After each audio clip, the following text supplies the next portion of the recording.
जब अकेले आदि मानव संसार के पिता की ही सृष्टि हुई थी, तो प्रज्ञा ने उनकी रक्षा की थी।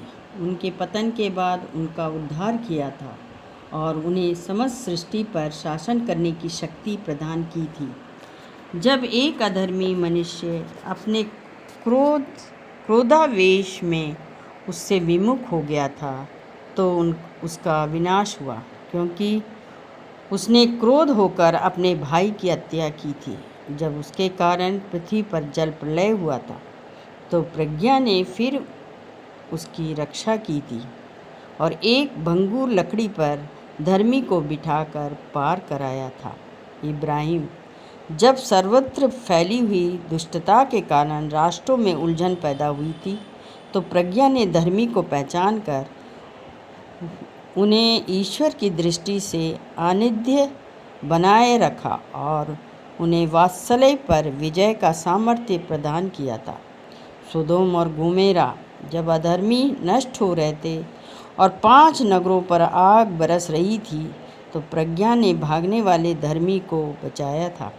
उन लोगों की दुष्टता के साक्ष्य के रूप में अब तक वहाँ एक उजाड़ भूमि विद्यमान है, जिसमें से धुआं उठता है, जहाँ वृक्ष अनिश्चित समय तक फल देते हैं और एक अविश्वासी आत्मा की स्मृति में नमक का खंभा खड़ा है। जिन लोगों ने प्रज्ञा की उपेक्षा की थी, वे न केवल भलाई पहचानने में असमर्थ हो गए, बल्कि उन्होंने आने वाली पीढ़ियों के लिए अपनी मूर्खता का स्मारक छोड़ दिया था, जिससे उनका पाप गुप्त ना रहे। किंतु जो प्रज्ञा के अनुयायी बने, उन्होंने उन्हें उनके कष्टों से मुक्त किया। याकूब, प्रज्ञा धर्मी को सीधे मार्गों पर ले चली। जब वह अपने भाई के क्रोध से भाग रहे थे, उन्होंने उसे ईश्वर के राज्य के दर्शन कराए और पवित्रता का ज्ञान प्रदान किया। उन्होंने उन्हें उनके कार्यों द्वारा संपन्न बनाया और उनके परिश्रम का प्रचुर पुरस्कार दिया। उन्होंने लोभी शोषकों के विरुद्ध उनकी सहायता की और उन्हें धनी बनाया। उन्होंने उसके शत्रुओं से उसकी रक्षा की और उसे फंदा बिछाने वालों से बचा लिया।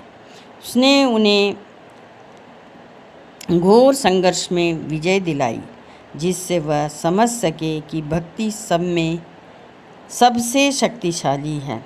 यूसुफ,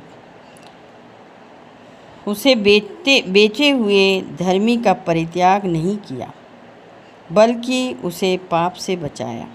वह उसके साथ कुएं में उतरी और उसने बंदीगृह में उन्हें अकेले नहीं छोड़ा, क्योंकि उन्हें देश का राजदंड दिलाया। उन्होंने उसको अत्याचारियों पर अधिकार दिया। उन्होंने उसके निंदकों को झूठा सिद्ध किया और उन्हें अमर यश प्रदान किया। मूसा और इज़राइली, उन्होंने एक पवित्र प्रजा और निर्दोष प्रजाति को उस पर अत्याचार करने वाले राष्ट्र से मुक्त किया। उन्होंने प्रभु के सेवक की आत्मा में प्रवेश किया और चमत्कारों एवं चिन्हों द्वारा विकट राजाओं का सामना किया। उन्होंने संतों को उनके परिश्रम का पुरस्कार दिलाया। वह उन्हें एक आश्चर्यजनक मार्ग से ले चली। वह दिन में उनके लिए आच्छादन और रात में तारों की ज्योति बनी। उन्होंने उन्हें लाल सागर के पार उतारा। वह उन्हें विशाल जलाशय के उस पार ले गए।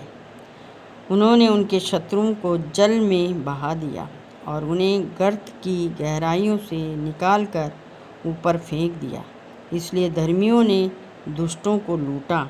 प्रभु, उन्होंने आपके पवित्र नाम की स्तुति की और एक स्वर से आपकी विजय भुजा का गुणगान किया, क्योंकि प्रज्ञा ने गूंगों का मुख खोला और शिष्यों की जीवों को वाणी दी।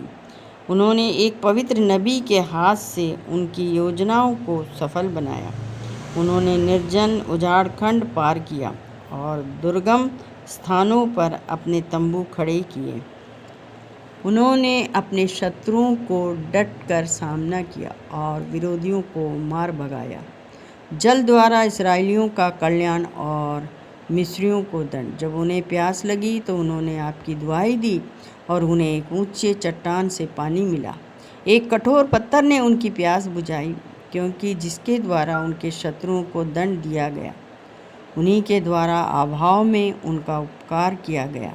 शिशुओं के वध की राजज्ञ के दंड स्वरूप नील की नदी, नील की सदा प्रवाहित धारा रक्त और कीच से दूषित हो गई। उनके बदले आपने अपनी प्रजा को अप्रत्याशित रूप में भरपूर जल दिया। आपने उस समय की प्यास द्वारा अपने प्रजा को यह दिखाया कि उनके विरोधियों को किस प्रकार का दंड दिया गया है। यद्यपि वे नरमी से सुधारे गए, फिर भी वे इस परीक्षा द्वारा अधर्मियों की घोर यंत्रणा समझ गए। जब उनको क्रोध में दंड दिया गया था, आपने अपनी प्रजा के साथ पिता का सा व्यवहार किया, जो उनकी परीक्षा लेते और चेतावनी देते रहते, किंतु दूसरों के साथ आपने कठोर राजा की तरह जांच करने के बाद उन्हें दंड दिया। वे आपकी प्रजा से दूर या निकट